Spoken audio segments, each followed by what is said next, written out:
Which Side Podcast is a proud member of the Which Side Media Collective. This episode's brought to us by Richard McMahon. Wonder if he goes by Dick. Maybe in junior high, Dick Man. Maybe.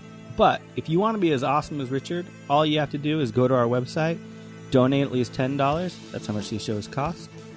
And you can bring a show to everyone. Because we don't have a corporate sponsor. Yet. Well, we got Amazon, but fuck them. So go to whichsidepodcast.com and donate.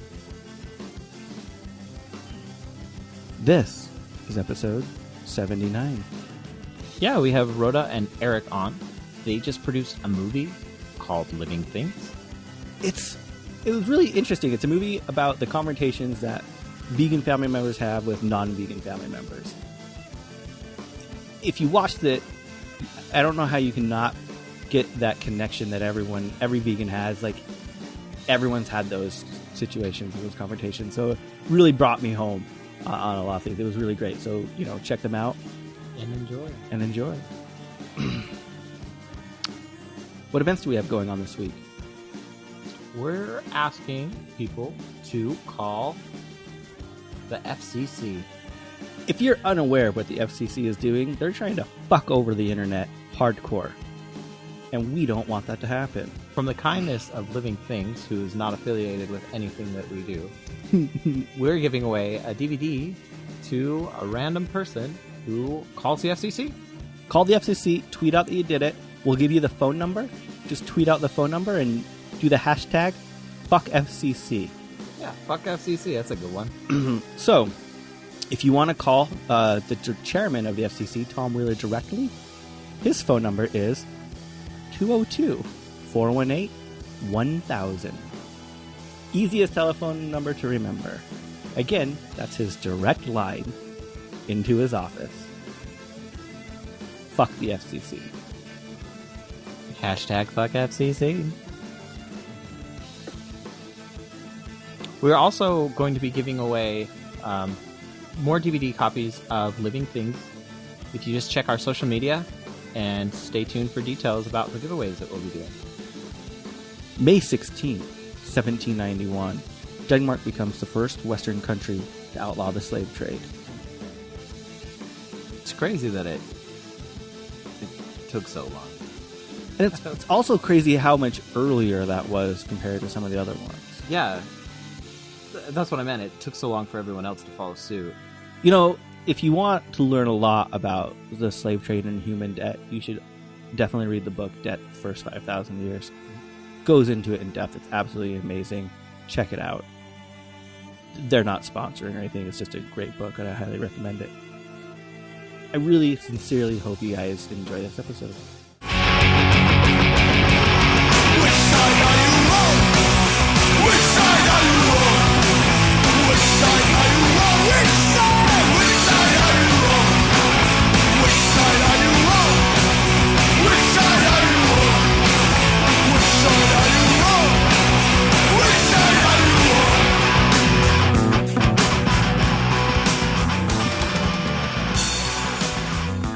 Oh, hello. Hey guys. Hey guys. So I'm Jordan. I'm Jeremy. Hi, how you doing?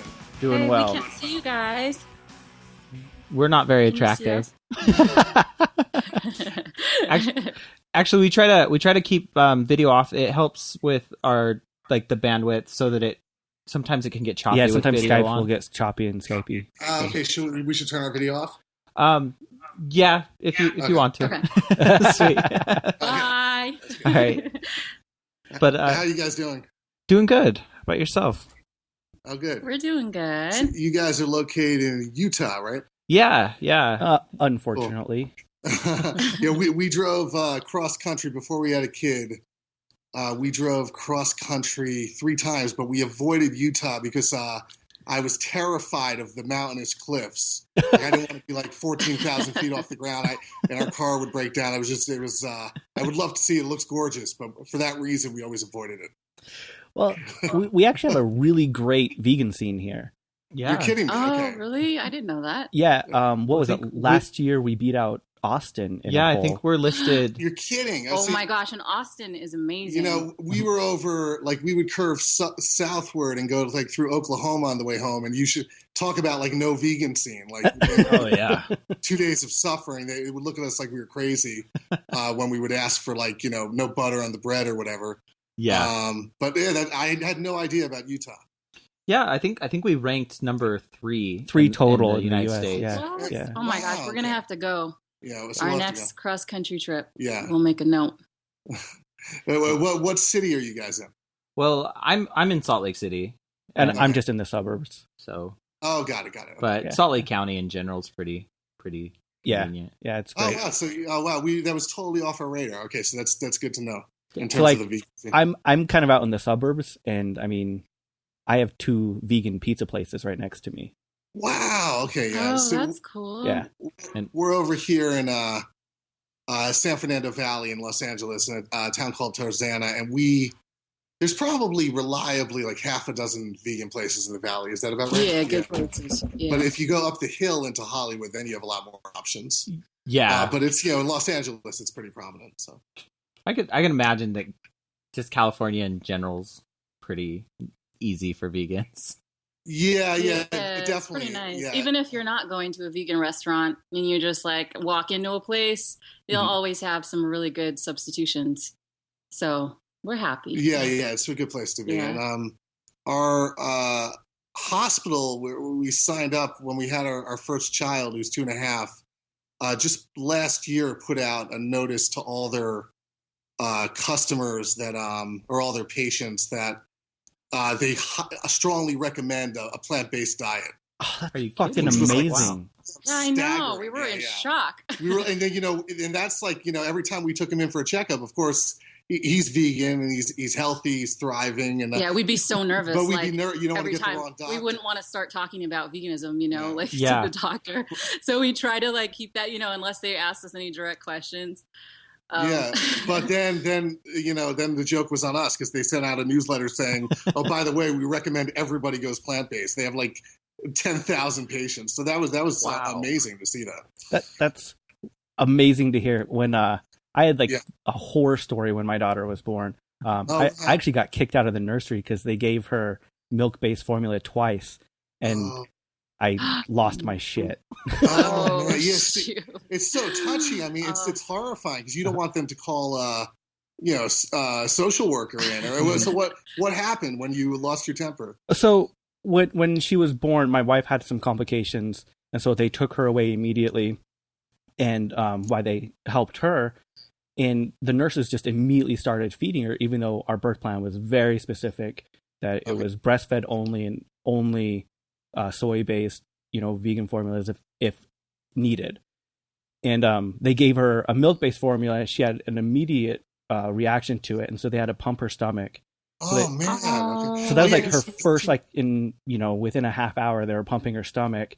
And then they Oh my gave her a gosh. soy-based formula, but it had casein still in it, which she had another bad reaction to. Oh my Oh god. yeah, because she was obviously vegan throughout Yeah, the womb mhm. period. Yeah. Yeah, I mean, the last time I ate meat, which was like I think 2001 or 2002, I had been on and off vegetarian for years before that.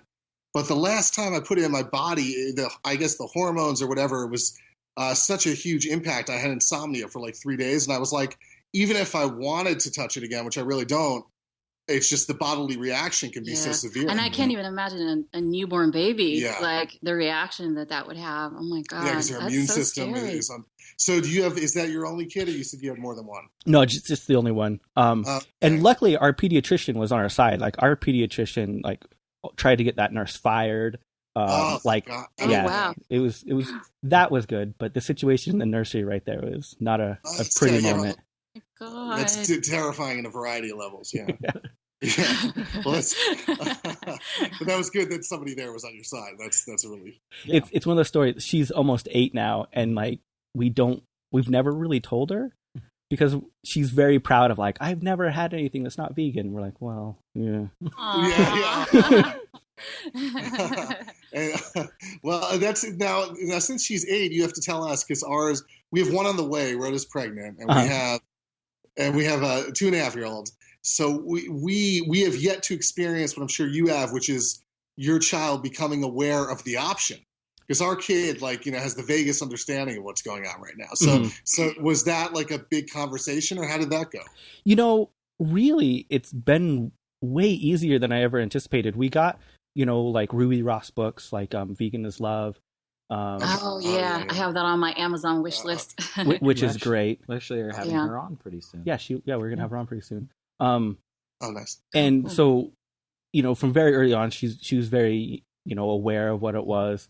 But really, it didn't really strike me that it was a choice for her until one time I heard her talking to her friend. She was like 4 at preschool, and she was describing why she couldn't eat candy.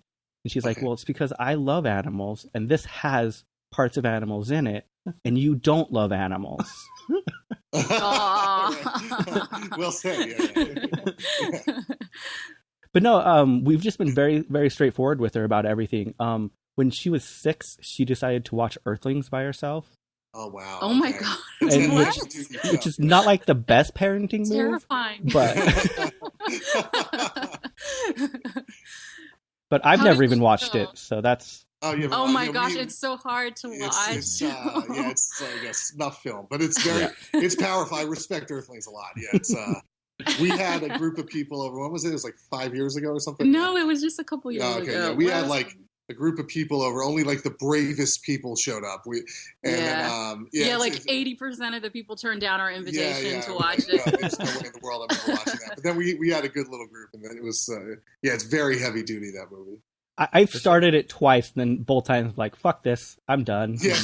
Well, so you're already converted. So you're like, I don't need this. I don't need this in my head right now. It's okay. Yeah. And the only reason I watched it is because I promised someone I'd watch it with them to get them to watch it. Otherwise, I would have avoided it as well. So how did that go for both of you? It was a very impactful movie, I guess you could say. Yeah. It didn't end up making them go vegetarian, but after that, I got them to watch Vegucated, and that's the one that did it. We still haven't seen that yet. Yeah. That's the one that happened to. It was my mom, and it happened to make her go vegetarian after that. Oh, you're kidding me. Oh, wow. Which, ironically enough, she's my mother-in-law. Yeah. And so you guys are brothers. Yes, yeah. Oh, okay. Oh, how cool. And veganism is one of the few things I had never discussed with her on purpose because of the fucking fighting. Yeah. Right. Oh, that is so funny.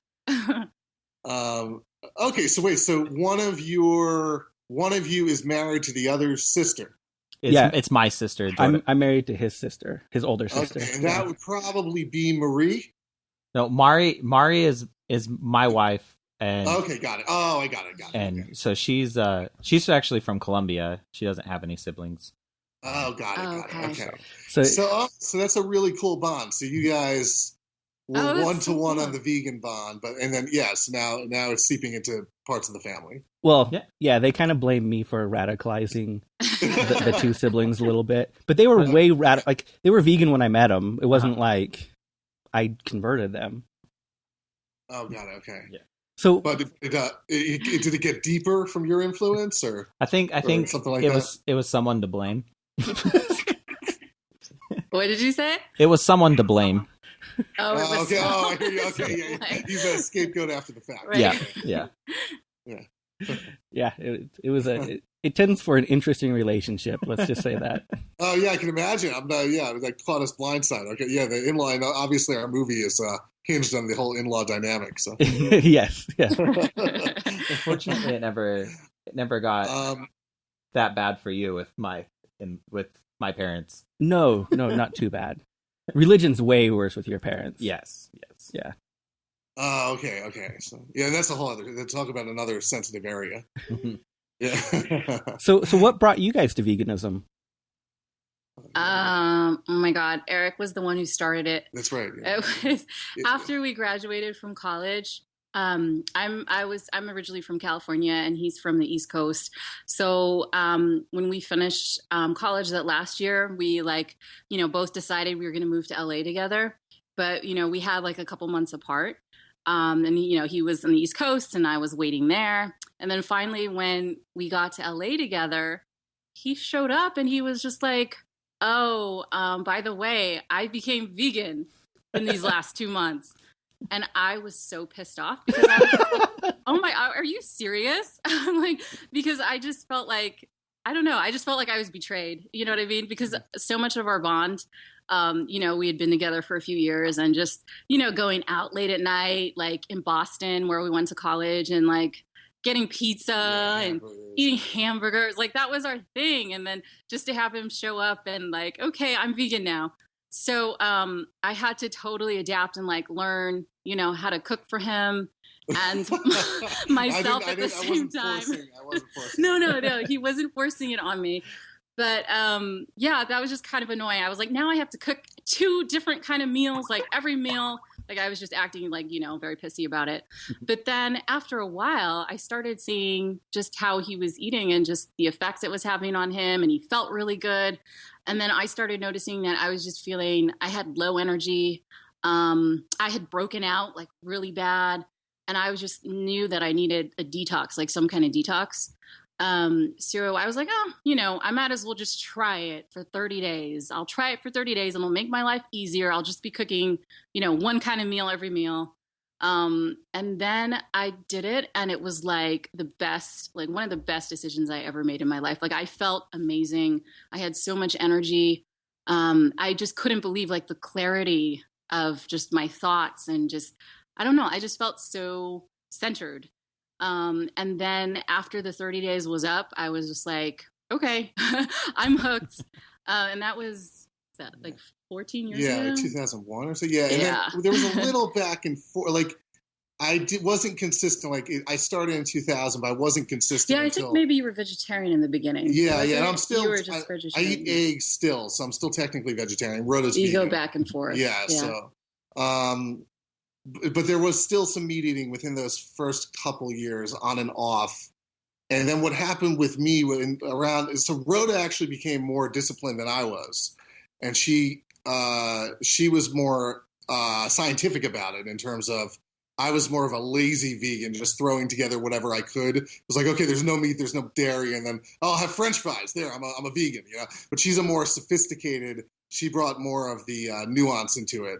And then what happened in 2002, I had a book, a short story collection published, and the publisher screwed up. They put out a lot of copies there were a lot of typographical errors, which was a total, like something that was totally avoidable, and they were just not paying enough attention. And that, as like a control freak, that like made me crazy, and I started getting really bad heartburn.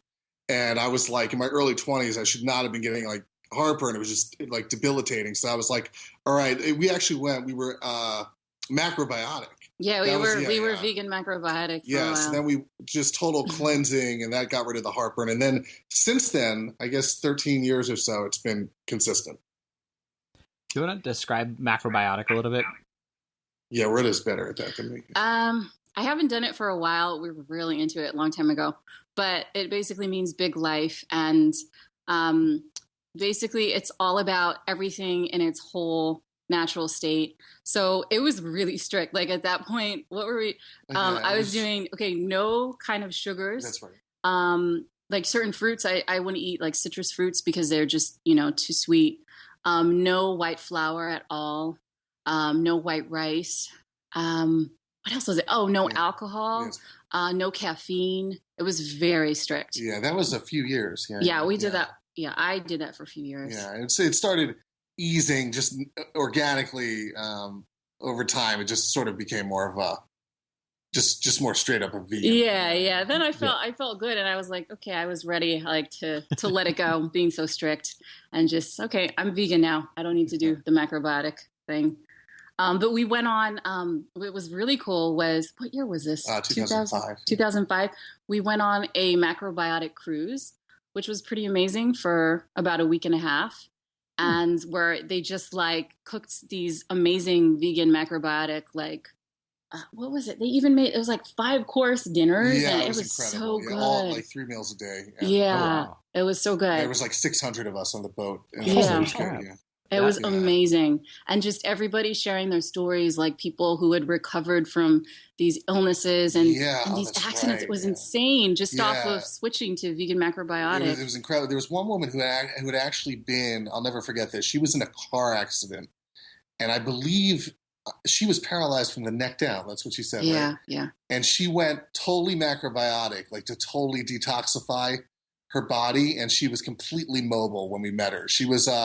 her posture was rather stiff, and you could tell she had some mobility issues, but she completely could walk, and she was just determined when she became paralyzed that she would not live out her life, and that's how she cured it. So that was a pretty extraordinary she was story. convinced. She was like, it was totally just being vegan, macrobiotic. That's what, what got me through it. And women with breast cancer, who they had done intensive vegan macrobiotic detoxing, and tumors had detoxed and just melted through their skin, and just incredible stuff. Yeah, it was crazy. We met people from all over the world.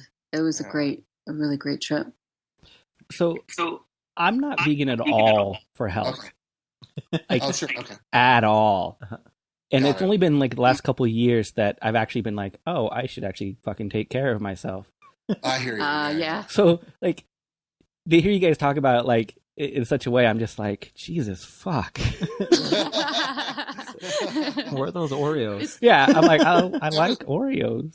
Oh, yeah. Oh my God. No, do you know it's so funny you're saying that? Because our beginning was all about the health, but now it's like, it's converted because now we're all about, the animals and like the environment. And we just started eating Oreos last year. Yeah. So, I mean, if you saw, I was relieved when you turned off the visual Skype, because I could totally stand to lose 20 pounds. I mean, I'm not, it's funny how it was the health that was the health that started it. But I would say it was more ethical, environmental that sustained it.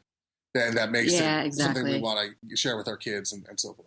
Do you find that it's hard for a lot of people who start with just health reasons and don't pick it up for the ethical reasons to stick with it? That's a really good question.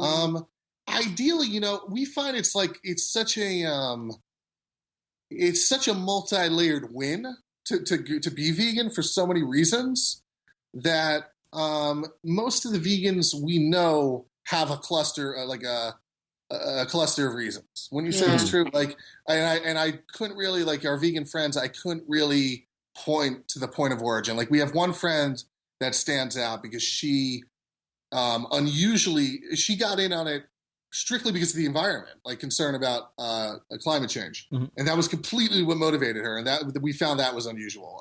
And she's still very straight up when she talks about it, that it's not motivated from a compassion place. That's really not where she's coming from, which is like incredible from our point of view, because we feel once you go in, the pluses just keep multiplying. You don't actually believe in climate change, do you? I'm just kidding. Just kidding. No, he said you don't actually believe in climate change. Oh, you're right. That's awesome, though. It's interesting to see all the different ways that people can become vegan. Yeah, absolutely. It is, yeah. And it's what's really cool about it is like movies like Vegucated or Earthlings, like that media can actually tip the change, because what happened before, like going all those years back when I first started and Rhoda had not started, I can't even pinpoint exactly what flipped the switch in my head. I just remember I was driving on I guess you call it, in New Jersey where I'm from, they call it turnpike, but it's a freeway.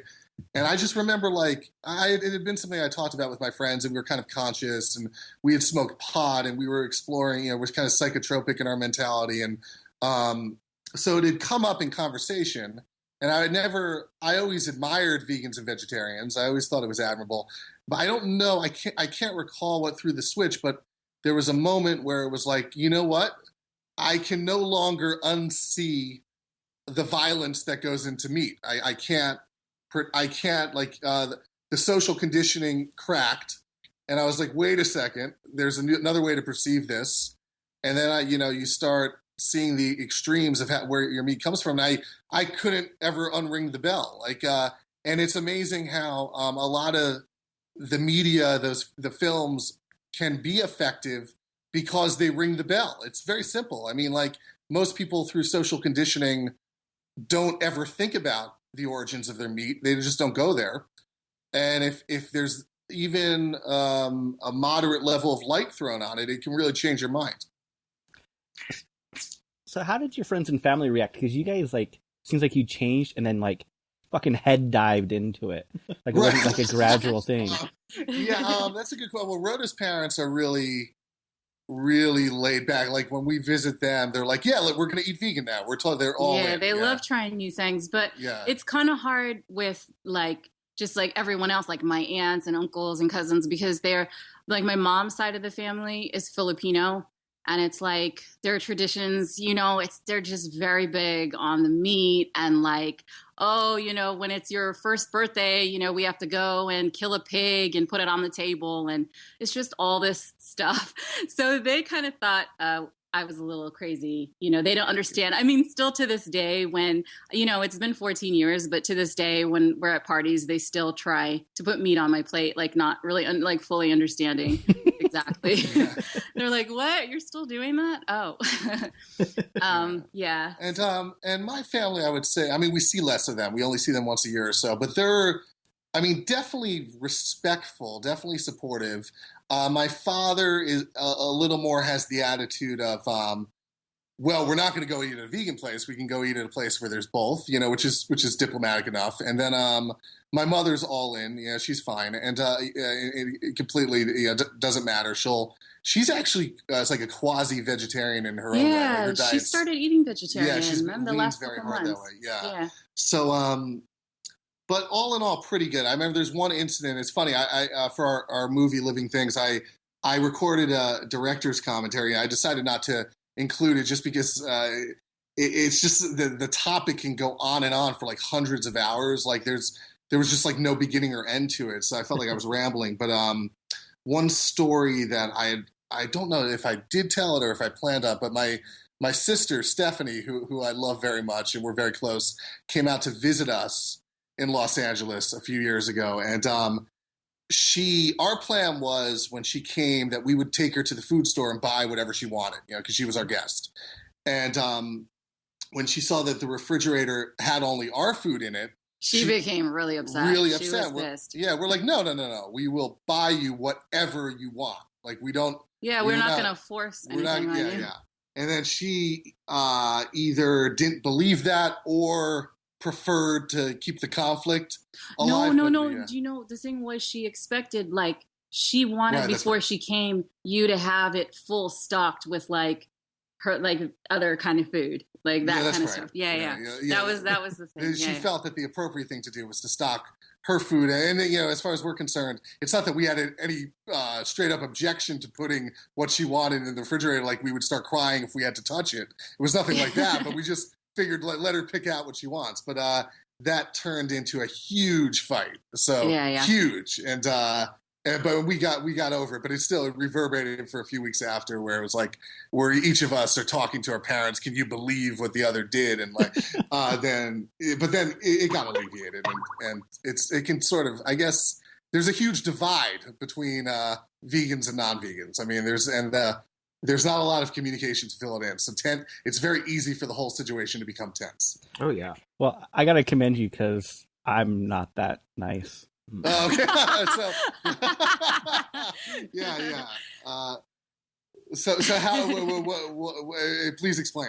Like all my siblings know, like if they come over to my house or their kids come over to my house, it's vegan. There's just no question. Yeah. It's such a tough thing because there's a book. You guys know the author Robert Greene. He wrote like the 48 Laws of Power. You know that guy? Nuh-uh. Okay, so there's this. He's a really good author. Like writes about power and political dynamics and warfare, seduction, the law of seduction. Yeah, he's really good. And his new book is called Mastery. And he's a really, really good, powerful thinker. And he Mastery, basically, in a nutshell, like he talks about different masters throughout different fields, whether it's the arts or science or politics throughout history, and what they all had in common. And he said there was something they had called social intelligence, which was basically, in other words, like there might have been some guy in the 1500s who came up with a cure for infections or whatnot, but the guy might have been a real jerk and kind of arrogant, and accordingly his cures did not get traction until 300 years after he died because he was a jerk. But then there's another guy who was more of a social player, who might have been a little more moderate, and then his ideas got through because he was more political. And what's really fascinating about veganism is there's no way to really be social intelligent. Like there's no right way to go, because you commend us for saying, oh, we're nicer than you are, which we appreciate. But now I'm sitting here feeling, oh God, I'm such a sellout. I was like, we want to do that. Yeah. Why am I such a pussy? So it's very tough. I mean, so where is the actual social intelligence? It's like, I would say at this point in history, it's like undefined. Like, how do you actually bridge that gap? It's very hard. Well, to be fair, like my relationship with my siblings, I mean, I went vegan when I was 13. Mm-hmm. So a lot of our relationship growing up was that contention already happening from a very young age. Like, like I remember, I don't know if you guys would remember this, but a long time ago, Campbell's Soup had a vegetarian vegetable soup. Okay. And it was vegan. And I bought it one time and they changed the recipe and it wasn't vegan anymore. I was like 15 at the time. Oh, that's and my sister had a bunch of friends over and I saw the can. I was going to make it for lunch. And I'm like, fuck this. And I threw it across the room. So like, I'm just like, they grew up with such a hardcore stance. Like they wouldn't even dream of it. Like, wow. And I can see this is just the fact that it spans back to earlier in your life. That really, really accumulates. Like as time goes on, it's like, I totally don't blame you for being like, hey, my house, my food. Like that's only fair. Particularly now it's like there are spouses in the picture, there are kids in the so it's like you're not gonna like that's not the sort of thing you're gonna back down on. Well, I'm fortunate that the sibling I'm closest to is vegan. Okay.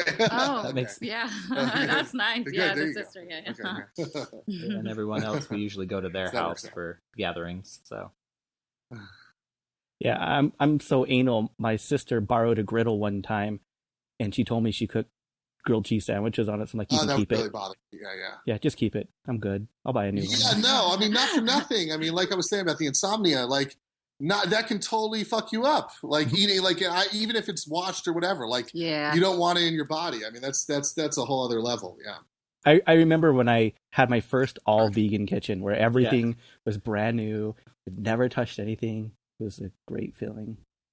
Oh, that's nice. That's really good. Yeah. So you start from ground zero. Yeah. I wonder how much of that's psychological, because like everything that I have too is brand new and always been vegan, but like, is it really that big of a deal if it's washed? It's probably super psychological, but right. Yeah, I hear you. Yeah. You never know. Yeah. Yeah. So how much of the confrontations in the movie was inspired by real life events? That's a really good question. Yeah. I would say the movie is exaggerated. It's kind of satirical. Yeah. I definitely want to I don't want to put my father in the hook because the father-in-law in the movie is not my father at all. Like my father's a really cool guy. He's very nice. So I should say that straight up. We have never been in a situation that has gotten that ugly. Mm-hmm. Although I would definitely say that the emotions, the ugliness and heatedness of the emotions is definitely something that is not uncommon. That you could, I mean, for the most part, I mean, in fairness to people, we've had a ton of situations where when mixing with non-vegans, whether it's to eat or to socialize or whatnot, that they're completely like, oh, this is cool. Okay, oh, we're eating vegan today, or we're totally think what you're doing is great. I mean, there's lots of that out there. Mm-hmm. So we don't want to cultivate some menacing reality where it's like us versus them. But the movie definitely comes from the darker flip side of that, which is, all the tension that can come from, wait, hold on, the non-vegan having the mentality of like, hold on a second, you think I'm a fucking murderer? Fuck you! I'm a great person, and of course, all that subtext that exists. I mean, it's something that's completely out there as a sidebar to vegan culture. Well, if your children are anything like mine, when my daughter was 3, she went to her grandma and said, "Grandma, why are you a murderer?" Right, yeah. That's yeah, good for her. Yeah, put her in place. Yeah.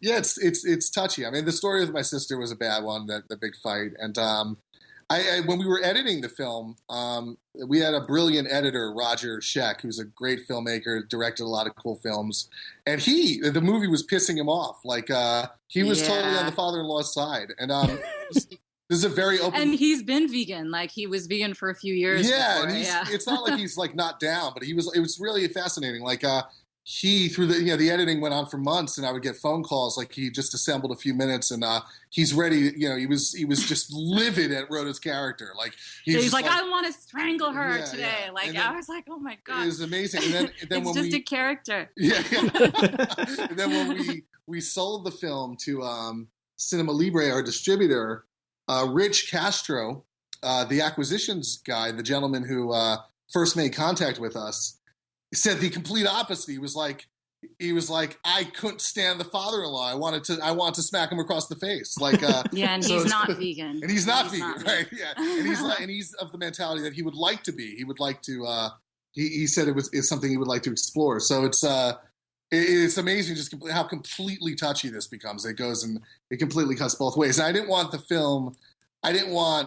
Rhoda's character to just railroad over him and make it some really like simplistic, one-sided thing. Yeah, and you didn't want my character to be perfect, too. Right? That was a big thing. Yeah. So she's got problems too because she's only human. So it's been fascinating to see like how the movie represents something that is so existent among people that there's been no shortage of showing it to people and then ending up in the same debate in the movie, but of course not nearly as intense, or just hearing that these feelings come up just because the feelings are just there, and we take like and there's very little credit we can take for that because we're just using the feelings that are out there. We're just like that was the inspiration. That emotion it runs so hot that it's like, hey, like this is like an endless well we can use.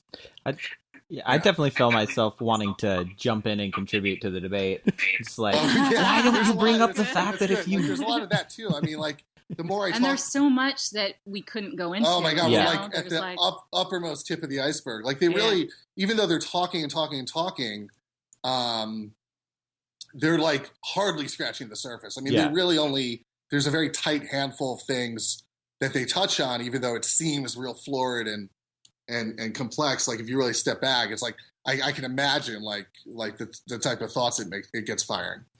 What I really loved it seemed to go in tangents a little bit, and that's exactly how those arguments happen because you get so emotional that it's like you pick up the littlest thing someone says and you just go on that path all of a sudden. We can't thank you enough for saying that. Like, and I have to tell you, I felt so guilty. I was like agonizing while we were shooting it because the two actors. To memorize all that shit and with the tangents was such an undertaking for them. Like because it's like there were so many threads going at once, and then they had to be aware of like it wasn't as simple as like, oh, here's the part where we're talking about plants. It's like 41 pages later that's going to hit again, and like just keep that all. It was a lot. Oh my God, to keep that all in their heads and to be playing the emotions and to be in character, like it was just like it was like nerve-wracking to watch. It was like watching them on a tightrope. So we appreciate you pointing out the tangent aspect because that was very hairy to get as far as the memorization thing. So have people shared a lot of their horror stories that they've had with like in-laws and friends and family? Yeah, absolutely. Yeah, and what's interesting is it goes beyond veganism. Like we've heard stories where people found themselves around a tense dinner table, and on both sides of the argument, maybe they were the only one eating meat and they felt really uncomfortable, or they were the only vegan, or what have you. But then people are also telling us things like you guys touched upon before about religious tension, or about political tension, about marrying into a family where the everybody's completely opposed to what you grew up with. So it's so in a way, even though the literal component of the movie is of course dietary, then there's all this symbolic stuff where it can really touch on just any situation where two people can't fucking stand each other. One of the parts that I loved the most was a part where Rhonda was like, Rhoda, was she's like, do you really want to go down this path? Because I've lectured on this, I've studied this, I'm prepared for this argument. And I find myself in that too, because like, yeah, I have lectured on veganism. I used to, lecture at schools. I've done this. I've been an activist for 20 years. Like, I will completely take you down to make you feel like shit. Like, yeah, no, we appreciate it. Like, and it's really funny because Rhoda, of course, the character is Rhoda, the person's Rhoda, and I almost said Rhoda again. Yeah. I know her as a debater better than anyone because we're married. Mm-hmm. So yeah, like I know it's sort of like that was one of the big inspiration because when we're fighting, she can go to the ends of the earth. Like I've never seen the likes of it, and I love debating too. It's like wow, like but no, I never. I got it from you, Eric. Right. I'm serious. But she's a very good opponent. It's like it's breathtaking. So it's funny because Rhoda, the person, doesn't argue with anyone. It's very, very, very peaceful. Except for but it's like, so it's funny because that part of like, oh, I'm going to fuck you up, I'm going to destroy you is probably more me. But yeah, more power to you, man. If you're lecturing, if you've got the blade sharp, I love it. I mean, because with the, we wanted the movie to be accessible, of course. We wanted people at various levels of intellect to be able to follow it. So there's a part of me that's like, oh, she could have gone so much further with the science and with the vitamin B12 but you want to keep it emotional at the same time. So yeah, and then it was so hard for me. I don't know. There was a kind of challenge playing that kind of character. It's very different from anything that I'd ever done. But just because the topic is so sensitive, I didn't want her to come off as, even though she is imperfect, I didn't want her to come off as not likable, so I was very conscious of that, beginning and just as I was going through the process and trying to create my character, because I really felt strongly that, I just wanted a lot of people to see this and I wanted to get people thinking about veganism. And I was just worried that, like her nature and being aggressive and speaking up, for animals and doing all that would turn people off. Mm-hmm. So it was definitely like a balancing act, trying to just like, be strong, be a strong character, but then at the same time, just kind of be grounded, I guess. And kind of likable. Yeah. Yeah. Like, I mean, you guys are more experienced at this than we are. I mean, you've had your show for a long time. Like this is our first piece of media that speaks to this. Yeah, so everything we've done before, it's never been anything that's been personal to us. So putting this out there has really been a big deal for us. Yeah. So and we're like totally green about it. Like so we're getting a day-to-day education in terms of how people might react and how it might rub a vegan the wrong way or because everybody comes to this topic with such strong feelings. It's such an emotionally charged direction. Everyone comes to the table with so much pretext on their own. Yeah, 100%. Yeah. And well, with you saying that, like Rhoda's trying to make you were trying to make your character more likable. I definitely found myself wanting to, like I was saying, get in there and debate, but I just wanted to back you up. I wanted to be like, oh, that's good. Like, oh, good. Oh, good. Address this issue. Yeah. I'll come from behind with a sucker punch. Yeah. No. Thank you. Like, and if you notice something about the film in the end credits, there's some. Oh my gosh! There's some facts that this has been a huge point of contention for certain people. And number one, like you just said, backing her up. Those credits do back up a few things that the character was too nice or too polite to say. Like at one point he's like.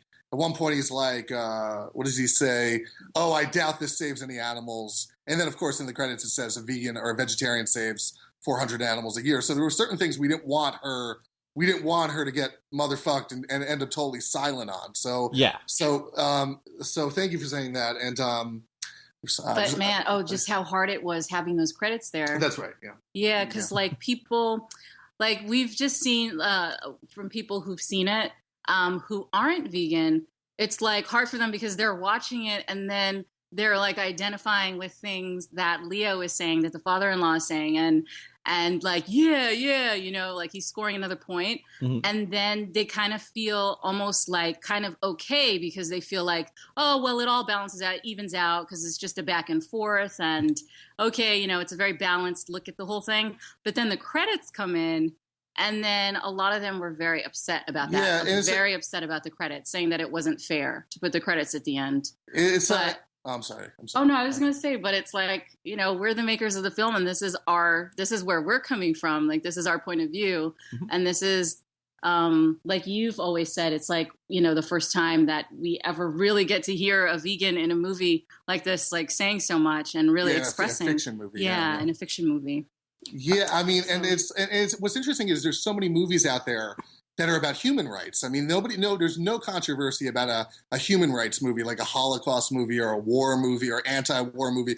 And of course, the end credits will come up and you'll get some facts about the situation. And there's 0%.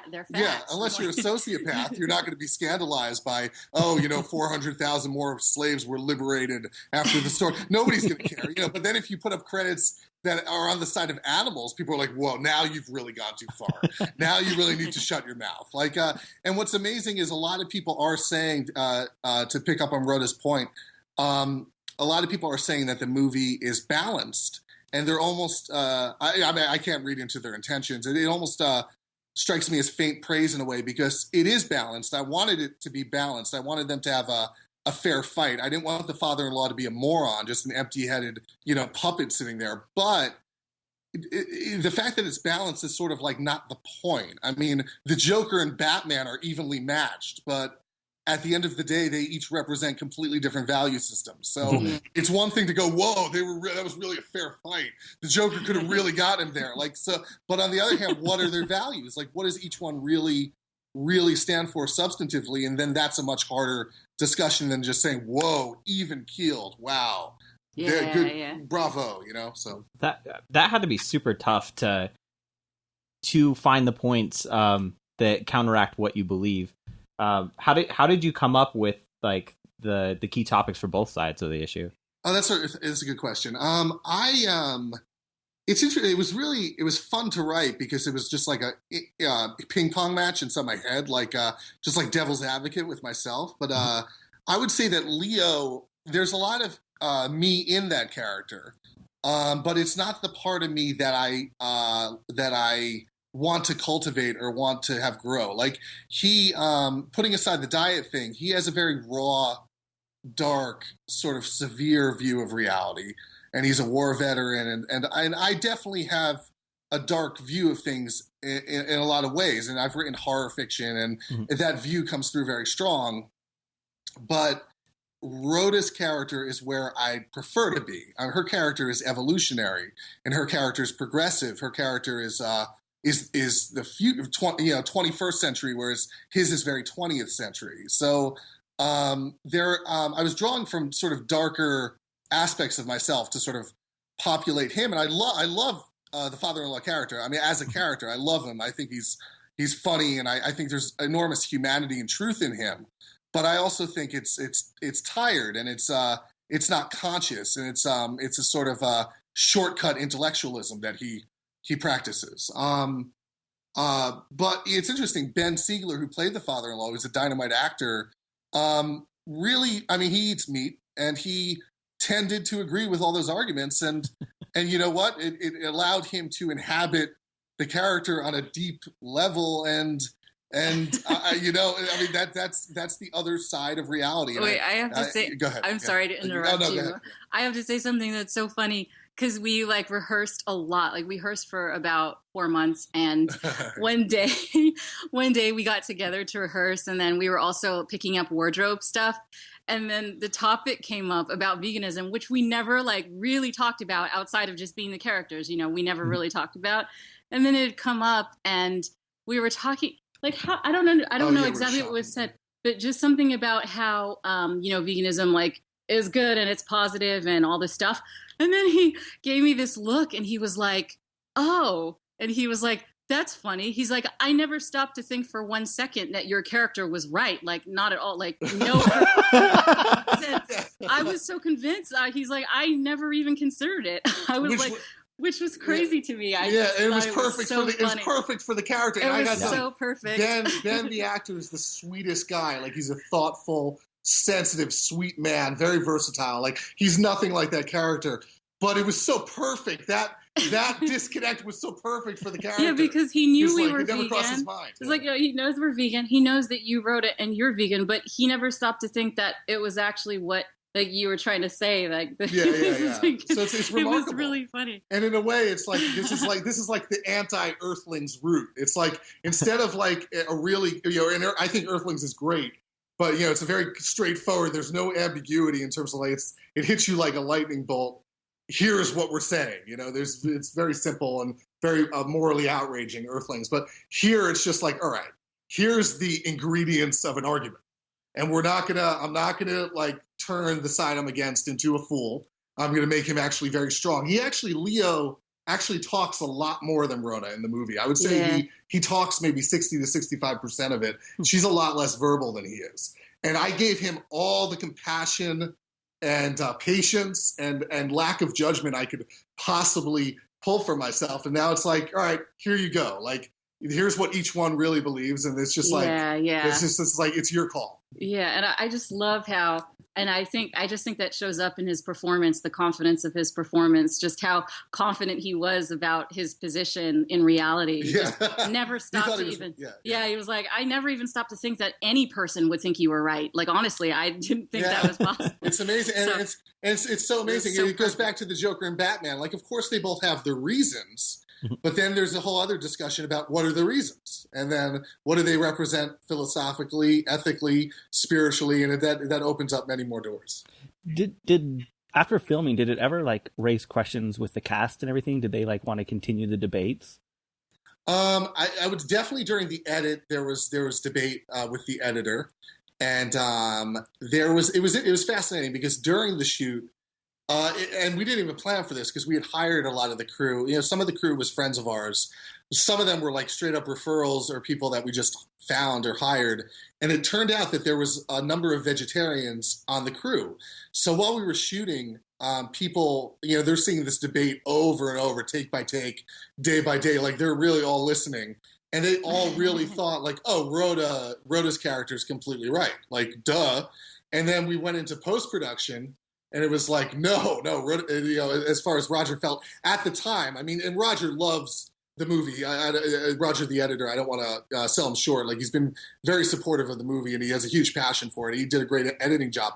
But the Rhoda character was driving him crazy throughout post-production. But I have to say also, during the shoot, there were a couple people on set who like one day would like lean in and be like, oh, you're totally right. Good job. Like, keep doing it. And then the next day they would be like, oh, but I don't know if you're right. Cause I like this point that he made over here. And they kept going back and forth. Like, every other day they would come up to me and tell me. It was so funny. So, go ahead. I'm sorry. I was just gonna say, like, getting any movie made is a fucking miracle in my mind. Did the subject matter, like, did it hinder it at all? Did it make it harder, or did you find it make it easier? Well, because of what was so exciting, like when the lightning bolt happened for me in terms of it being feasible to get it done, was when I was like, wow, I can actually justify setting this at a dinner table because the topic is about food. It's something I'm insanely passionate about. And and there's so much fertility. Literally, it could have been a 5-hour debate, but I like pruned it down as tight as I could make it. And I was like, wow, we can actually do like a 2-character thing. And it was logistically, it made it possible. So we had 5 investors, and the way all of the investors, 3 of them were from our previous film, which was a thriller called Rule of 3. So we had 3 carryover investors, and then we had 2 others that weren't. It wasn't that they were particularly down with the cause, but they supported our endeavors for different types of reasons. Like, we'd work with them on different things. So it actually, because of the smallness of it, and the fact that it was 2 characters and mostly in that one dinner table setup, made it very financially feasible. We were able to move very quick on it. How long did the filming process take? What was amazing is the rehearsal, like Rhoda said, was about 4 months. We got interrupted during pre-production at one point. We had to kind of start all over again. Then we had, between Ben and Rhoda, 4 months of intense rehearsal. And then it was a 6-day shoot? 6-day shoot. Wow, yeah, 6 days with 1 day fast. of prep. So like 7 days, but 6 days of actual filming. So they're like, it was like shooting, like 6 little plays. Like, and they had to hold all this crap in their head. And I was, and then the edit went on for probably 4 or 5 months also, like stop and go and then doing revisions. And then you have sound mixing, color correction. So I would say from the writing of the screenplay, which was mid-2012, to having a finished product, which was late 2013, maybe like a little short of a year and a half. Wow. Yeah.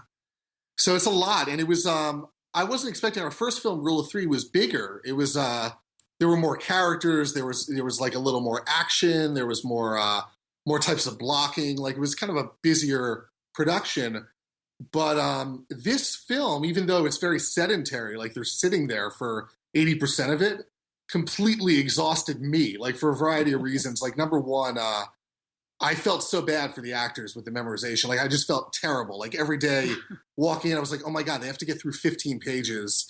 And if we get lost anywhere, like we lose our day, like it was like, so that was nerve wracking. And I also think since it's in real time and since it builds and it's like a little like roller coaster build, like little by little by little, it gets more and more intense. Like just to engineer that and make that organic, like just was very depleting to the point where when we got this done, I was like, all right, no more for like 5 or 10 years. Like I can't, the process is way too demanding. So, yeah, but now you want to make another one. Yeah, but then of course you rest and then you forget all the agony. Yeah. So did you have to make 6 days worth of tofu salad? Right, that's another good question. What do we do for that? Well, what we did was, because we kind of like we like for people to be able to choose, what they're going to eat. So it was funny. I actually set it up so that every day we ordered from very vegan friendly restaurants. And what ended up happening was our crew, I don't know if they were just doing this because of what the movie was and, but like our crew pretty much was always ordering vegan every day. But every day we put the meat options in front of them, just so it's like, okay, we're giving you guys a choice. Like, we're not going to tell you guys what to eat. So here's the menu, choose what you want. And a lot of them, all of them were choosing vegan every day. Yeah. So like finally toward the end, like the last day, I just made a vegan day. And I was like, everybody's happy. So unless they were just doing that like, to please us, like, I don't know. Because we're paying you? That you're supportive of veganism? Whatever works. They felt under pressure or something. I don't know what was going on. I was shocked. I was looking very closely at what everybody was ordering. Yeah. That's awesome. So, being vegan parents, have you guys gotten flack from other vegans for reproducing? You mean for I haven't had that one. No, we haven't run into that. No. Please elaborate. Oh, it's just I talk to other vegan parents, and like sometimes you get the douchebags that are just like, you're ruining the earth even more by having more children. For like population control. Yeah. No, thank God. No. That's real. That's disturbing. Talk about like taking the gloves off. That's very ugly. Yeah. Jordan's smiling because he's one of the douchebags. Yeah. No, I mean, from what I understand, like, that whole topic with population control is something I've read about very little. But I sort of like crapped out on reading about it because it's like so infinitely complex that you really can't arrive, in my opinion, from my limited reading on the matter, I found it was intellectually dishonest of anybody to arrive at some standard metric for reproduction. Mm-hmm. I just felt that there are way too many variables, and obviously the population's exploding, and that puts pressure on the earth, but then it so breaks down in such miscellaneous ways per country, and what a population surge means in the Ukraine versus the US. I mean, it's ridiculous. So So it comes to a point where to devote any thought to it is kind of silly. I concur. Yeah, but I can imagine that would be the height of infuriating. It Yeah. it Yeah, really yeah. is. Have you gotten that? A lot.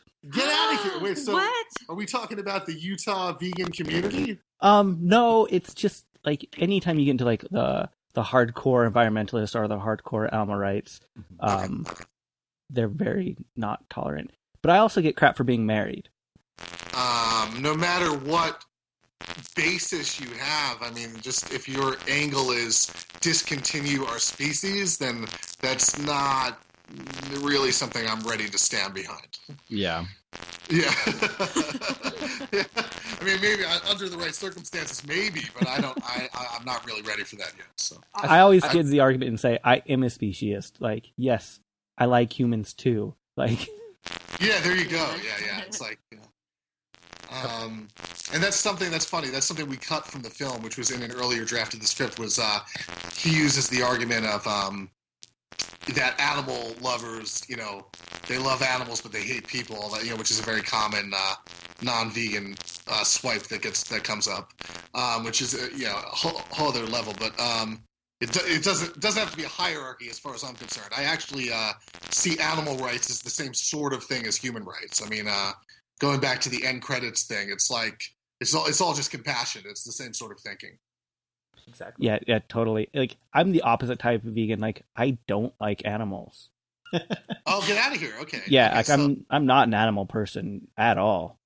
okay. But- So, but would you still classify your veganism as coming from an ethical state?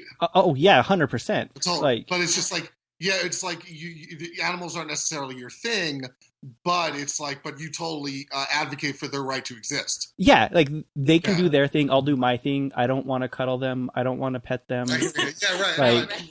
Well, that makes sense because, totally I don't understand. really like humans.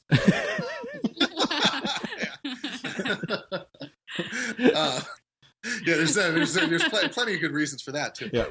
Yeah. Well, how can people actually get in touch with you guys and see your work and follow you? There's a you know what is What? the web address? Is it livingthingsthemovie.com? We came I think so. Yeah. They can check out our distributor. Rhoda's going to look this up real fast to confirm the address I just gave. Livingthingsthemovie.com is the best way. They were great at Cinema Libre. They set that up. And right now it's available on DVD, but it's going to streaming within a matter of weeks. So it'll be more widely available, different streaming outlets. Oh, that's awesome. Awesome. Thank you guys so much for having us. And Well, thank you for being it's on. great to talk to you guys. Yeah. Hey, and we end every interview saying "fuck, shit, damn." Would you guys mind saying it for us this week? Hey, I didn't want to be the one to suggest it. Wait, do we say it together? Like all together? How does it work? However you guys want. Okay, fuck shit down. Fuck shit down. Awesome. Thank you guys so much. It's been fun. Thank you. All right, Okay. thank Okay. you guys. Have a great weekend. See You ya. too. Bye-bye. Bye. This week, you heard. Break of reality, solid ground. Right now, you're listening to. Seismics. Induced. And as always, El Comandantes. which side are you on? Please rate and review us on iTunes. It's the way that we get more listeners. Just do it. And thank you for doing it. Also, if you want to stay in contact with us, you can always follow us on our social media. Just go to whichsidepodcast.com, click the social tab, and it has all of our social media contacts. If you're into sports, check out the new Which Side Collective Podcast 643. We'll play a little promo for you. Bam. Fuck, shit, damn. Fuck shit, damn. Which Side is produced by the Which Side Media Collective.